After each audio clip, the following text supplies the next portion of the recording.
اور اللہ کہے دیکھو فرشتوں صدیاں بیت گئی، یہ آج بھی بیٹھ کے اس نعمت کا شکرانہ ادا کر رہے ہیں، اور ہو سکتا ہے یہ میری اور آپ کی بخشش کی ضمانت قرار پائے۔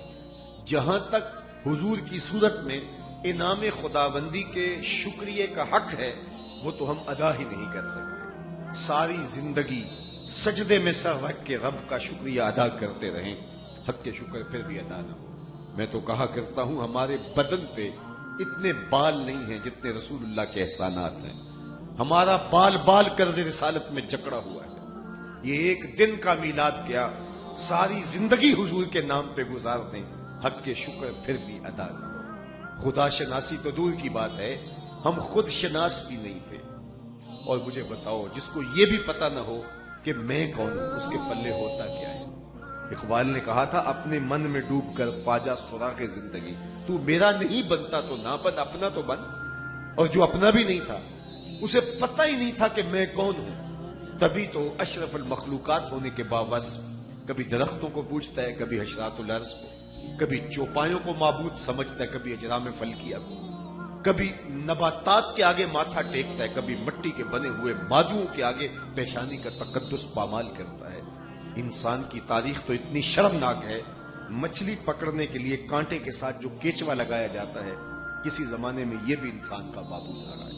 سانپوں کو، بچھوؤں کو، ہواؤں کو، جلتی آگ کو، بہتے پانیوں کو، نباتات کو، وحوش و طیور کو، کس کس کو اس نے اپنا معبود نہیں مانا؟ اپنے ہاتھوں کے تراشے ہوئے اصنام اور لکڑی کے اوثان اور مٹی کے مادو، کس کے آگے اس نے اپنی پیشانی کا تقدس پامال نہیں کیا؟ یہ تو میرے حضور نے آ کے بتایا یہ تیرے معبود نہیں ہیں، یہ تیری دہلیز کے نوکر ہیں۔ چاند کو پوچھتا ہے یہ دیکھ انگلی اٹھتی ہے اور وہ ٹکڑے ہو کے قدموں میں آتا ہے۔ سورج کو پوچھتا ہے یہ دیکھ اشارہ ہوتا ہے اور وہ بھاگتا ہوا عصر کے وقت پہ آتا ہے۔ درختوں کو پوچھتا ہے یہ دیکھ میں نہیں تو ہی جا کے کہہ دے درخت قدموں میں سلامی کرنے آتا ہے یا نہیں آتا۔ پتھروں کو پوچھتا ہے دیکھ مٹھی ابو جہل کی ہے اور پتھر کلمے محمد عربی کے پڑھ رہے ہیں۔ اب انسان کی آنکھ کھلتی ہے کہ میں کہاں کھڑا ہوں۔ اب اسے سمجھ آئی کہ ستاروں سے آگے جہاں اور بھی ہے، پرے ہے چرخ نیلی فام سے منزل مسلمان کی، ستارے جس کی گرد راہوں وہ کارواں تو ہے۔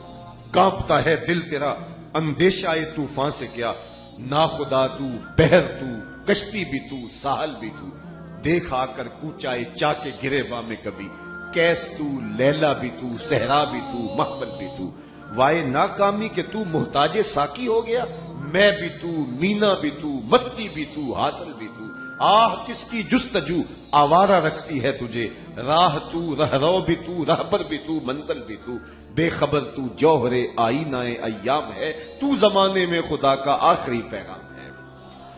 اسے خود سے ملاقات ہی تب ہوتی ہے جب حضور کی دہلیز پہ آتا ہے۔ اب اس کا لہجہ بدل گیا، وہ جو پتھروں کو، درختوں کو، اشرات الارض کو، چوپایوں کو پوچھتا تھا، اب اس کا بدلا ہوا لہجہ دیکھیے۔ اب وہ بولتا ہے فرشتہ کہنے سے میری توقیر گھٹتی ہے۔ اب اس کی ٹون ہی بدل گئی، فرشتہ کہنے سے میری توقیر گھٹتی ہے، میں مسجود ملائک ہوں، مجھے انسان رہنے دو۔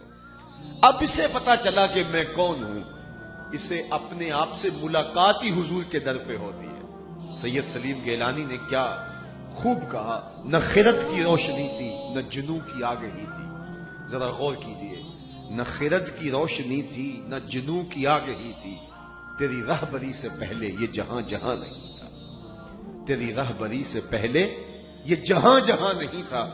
زندگی کو سارا جمال اور زندگی کو سارا حسن اگر دیا ہے تو آمنہ کے لال نے دیا ہے۔